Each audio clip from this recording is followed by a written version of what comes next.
তো আপনাদের সবার কার কার আলু অনেক পছন্দ? আমার তো আলু অনেক ভালো লাগে। আলু এমন একটা তরকারি যে সব কিছুর সাথে যায়। তো আজকে আমি সেই আলু দিয়ে রান্না করব মাছ দিয়ে। তো হ্যালো, আসসালামু আলাইকুম। আপনারা সবাই কেমন আছেন? আশা করি আপনারা সবাই ভালো আছেন। যে যেখান থেকে আমার ভিডিওটি দেখছেন, আমার চ্যানেলটি প্লিজ সাবস্ক্রাইব করে দিবেন। আর আমার নিত্য নতুন ভিডিওগুলো পাওয়ার জন্য আমার পাশে থাকা বেল আইকনটি ক্লিক করে দেবেন।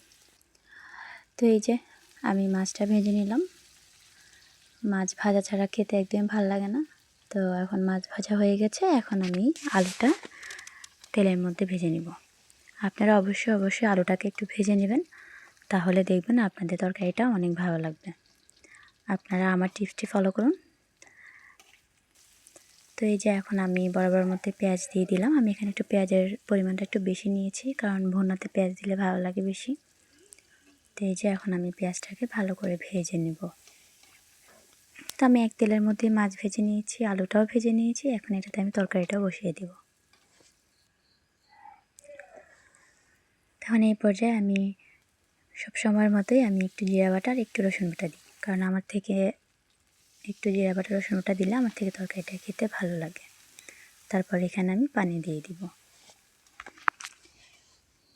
এখন আমি এটাকে একটু ভালো করে নেড়ে নেব, আর আমার বাদবাকি মশলাগুলো সব দিয়ে দিব।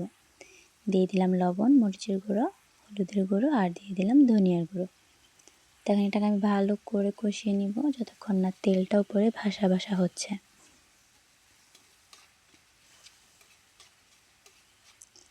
তো এই যে দেখুন, আমার তেলটা কিন্তু উপরে অটোমেটিক চলে আসছে, মানে আমার কষানোটা প্রায় শেষের দিকে। তো এখন আমি আলুগুলো দিয়ে দিব। আলুটা আমার প্রায় ভাজার সময় অর্ধেকের বেশি সিদ্ধ হয়ে গেছে, তা আমি কষানোর সাথে দিয়ে দিলাম।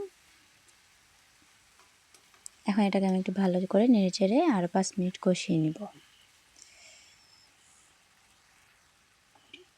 তো এখন আমি এই পর্যায়ে দিয়ে দিব পানি। যতটুকু লাগে আমি অতটুকুই পানি দিয়ে দিয়েছি। এখন আমি পানি দিয়ে এটাকে ঢেকে দিব সিদ্ধ হওয়ার জন্য। তো এখন আমার এটা সিদ্ধ হয়ে গেছে।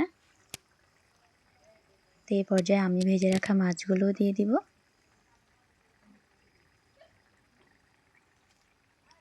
আপনারা এইভাবে করে রান্না করে খাবেন, আশা করি আপনাদের সবার থেকে অনেক ভালো লাগবে। তো এখন আমার কেটে রাখা কাঁচামরিচগুলো উপরে দিয়ে দিব। যেহেতু আমার বাচ্চারা খায়, তো আমার একটু ঝালের পরিমাণটা একটু কমই দিতে হয়। তো এখন আমি উপরে ফ্লেভারের জন্য দিয়ে দিব ধনিয়া পাতা। তো আপনারা দেখতেই পাচ্ছেন, যে জিনিসটা দেখতে ভালো লাগে সেটা খেতেও কিন্তু অনেক সুস্বাদু লাগে। তো আমার তরকারি রান্না শেষ, কমপ্লিট। এই যে দেখুন, তরকারিটা কিন্তু অনেক মজা হয়েছে। আপনারা বাসায় ঠিক এভাবেই করে রান্না করবেন। আশা করি আপনাদের কষ্টটা বিফলে যাবে না। খুব হাতের কাছে যে সমস্ত উপকরণ থাকে ওগুলা দিয়ে আমরা কিন্তু প্রতিদিনের রান্নাটা মজাদার করতে পারি। ধন্যবাদ সবাইকে। আল্লাহ হাফেজ।